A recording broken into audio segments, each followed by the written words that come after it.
Assalamualaikum. Bersama saya Abang Muaz Abang Abdul Samad dalam Berita Pagi Sarawak edisi Selasa 4 Ogos. Jeti konkrit bakal dibina di kampung Awat-Awat Lawas bagi menggantikan jeti kayu yang sedia ada.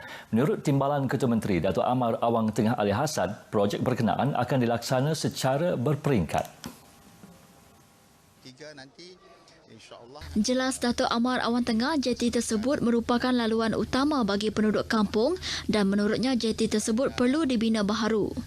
Untuk peringkat pertama ini insya-Allah ianya akan dapat dilaksanakan ya. Dalam tahun ini peruntukan sudah ada, desain pun sudah selesai dibuat dan cuma untuk menunggu untuk ditender lah. RM2 juta diperuntukkan bagi pembinaan peringkat pertama di bawah Agensi Pembangunan Wilayah Utara. Bagi peringkat kedua akan menumpukan untuk menghubungkan jeti konkrit dengan kampung-kampung yang ada iaitu Kampung Ujong, Manangah, Masjid Lama dan Bangsal, manakala peringkat ketiga akan menghubungkan jeti menuju ke rumah-rumah penduduk. Beliau berharap dengan terbinanya nanti ia akan memberi kemudahan kepada penduduk kampung bahkan memberi impak pembangunan yang lebih terancang di kawasan tersebut. Datuk Amar Awang Tengah yang juga Ahli Dewan Undangan Negeri Bukit Sari ditemui media semasa lawatan kerjanya ke Awat-Awat Lawas.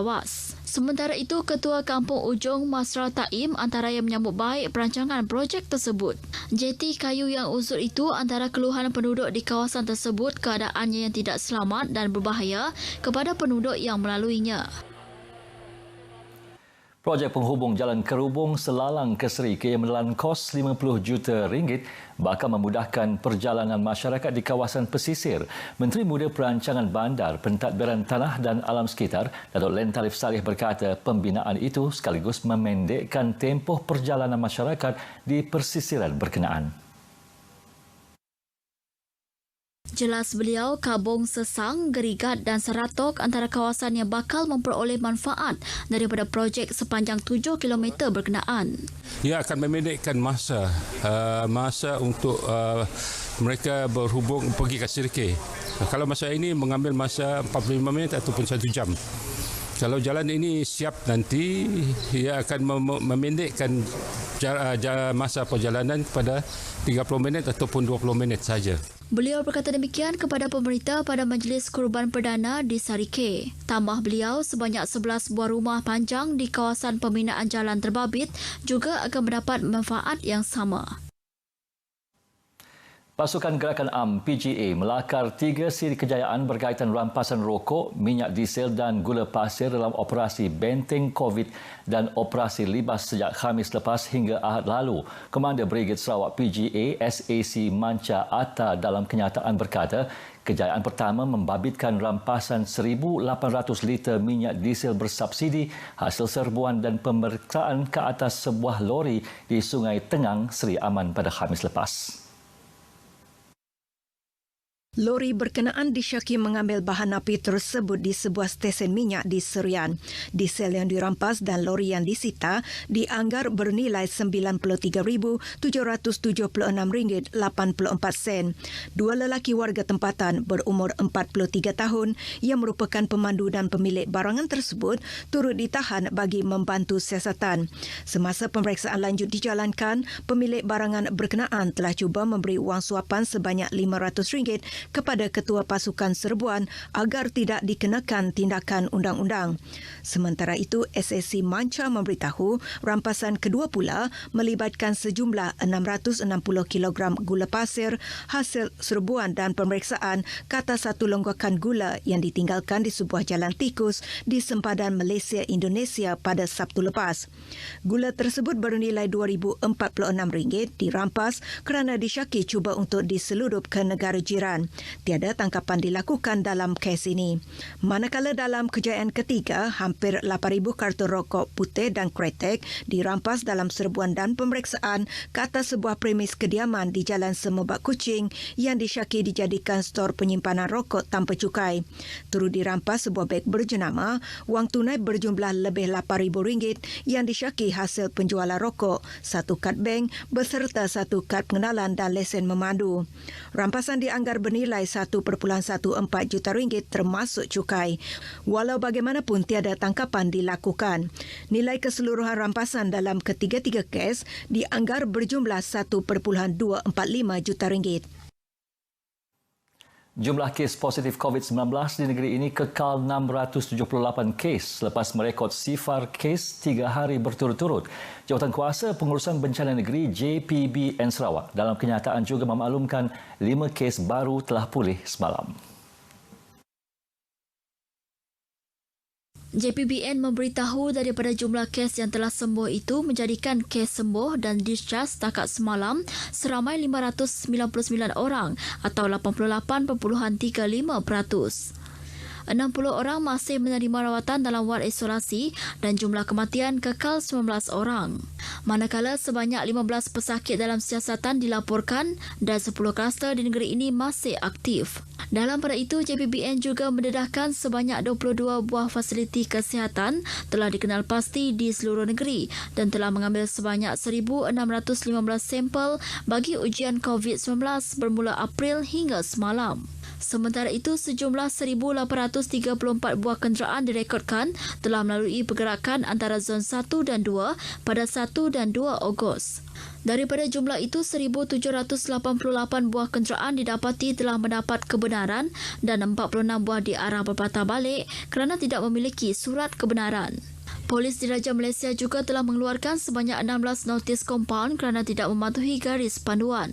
Semalam juga dilaporkan sebanyak 1,773 premis telah dipantau melibatkan seramai 692 anggota pematuhan PKPP. Sebanyak 43,481 isi rumah B40 telah menerima bantuan RM250 daripada kerajaan negeri di bawah Bantuan Khas Sarawak Kusayang BKSS Rabu lalu. Unit Perancang Ekonomi Sarawak dalam kenyataan berkata penerima bantuan berkenaan adalah antara 78,123 isi rumah golongan B40 yang layak mendapat bantuan berkenaan. Manakala baki 34,642 penerima isi rumah B40 yang tidak mempunyai akaun bank pembayaran tunai boleh dituntut di Bank Simpanan Nasional BSN bermula 7 Ogos ini. Pada Sabtu lepas, seramai 218,489 daripada 270,863 individu bujang B40 berkelayakan berumur lebih 21 tahun dengan pendapatan bulanan kurang daripada RM2,000 telah menerima bantuan sekali bayar berjumlah RM500. Sementara baki 52,374 lagi boleh menuntut bantuan secara tunai di BSN pada 7 Ogos ini. Bagi insentif khas bulanan kepada petugas barisan hadapan yang terlibat dalam usaha membendung COVID-19 pula, seramai 30,319 petugas barisan hadapan telah menerima pembayaran insentif RM200 sebulan untuk tempoh April hingga Julai dengan jumlah perbelanjaan keseluruhan sebanyak RM13.5 juta. Juga disalurkan Rabu lalu bantuan kepada 28,091 penjaja dan peniaga kecil melalui Sarawak Pay, sebuah platform transaksi dalam talian negeri, sementara 16,867 yang lain mendapat bantuan melalui BSN.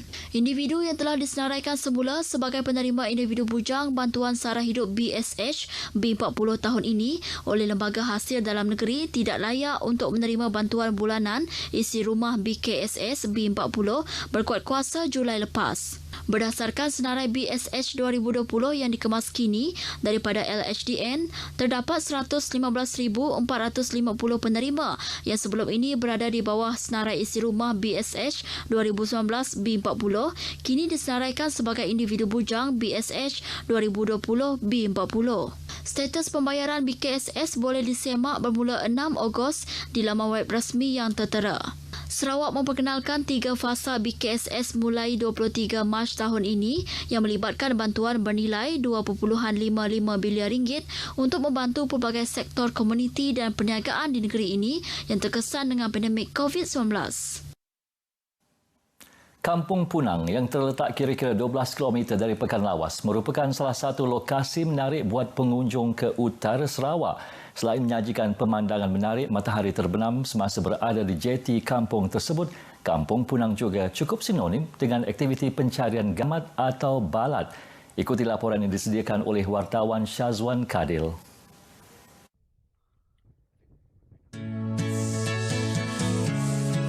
Gamat atau lebih sinonim dengan panggilan balat oleh penduduk di daerah lawas merupakan sejenis hidupan laut yang memberi banyak manfaat kepada pencari dan penggemar gamat. Balat, memang balat. Kalau kami di sini memang balat. Nah, untuk pengetahuan, inilah gamat ataupun nama sinonimnya digelar oleh masyarakat di lawas adalah balat. Aktiviti bermusim pencarian balat ini hanya dilakukan mengikut kesesuaian pasang surut air laut. Aktiviti ini dijadikan pendapatan tambahan bagi masyarakat di sini. Secara umumnya, gamat dikenali sebagai bahan utama dalam perubatan tradisional seperti minyak untuk merawat luka ringan dan masalah kulit. Namun tidak ramai yang mengetahui ada penggemar balat yang menjadikannya sebagai makanan kegemaran. Very sick cucumber. Actually, it's a very healthy food. And then actually this food is quite expensive, high-class food. And then we have it almost during the season time lah. I mean Chinese New Year or every festival. Then we have all these.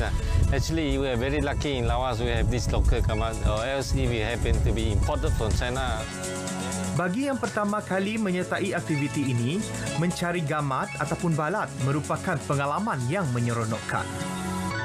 Ini kali pertama lah saya mengikuti seperti inilah. Gamat menarik, sangat menarik. Karena ini adalah satu pengalaman baru bagi saya. Keindahan semula jadi yang melatari sebahagian kawasan kampung tersebut juga menjadikan kawasan perkampungan ini antara destinasi pelancongan yang menakjubkan di Sarawak pada masa hadapan. Laut terbentang luas memberi sumber rezeki kepada penduduk kampung Punang Lawas. Manusia dan alam saling hidup bergantung antara satu sama lain. Hargailah ia agar terpelihara bukan sahaja sebagai sumber rezeki, bahkan ia lebih daripada itu. Syazwan Kadil, Berita RTA. Sekian Berita Pagi Sarawak. Jaga jarak fizikal dan amalkan kebersihan optimum. Assalamualaikum.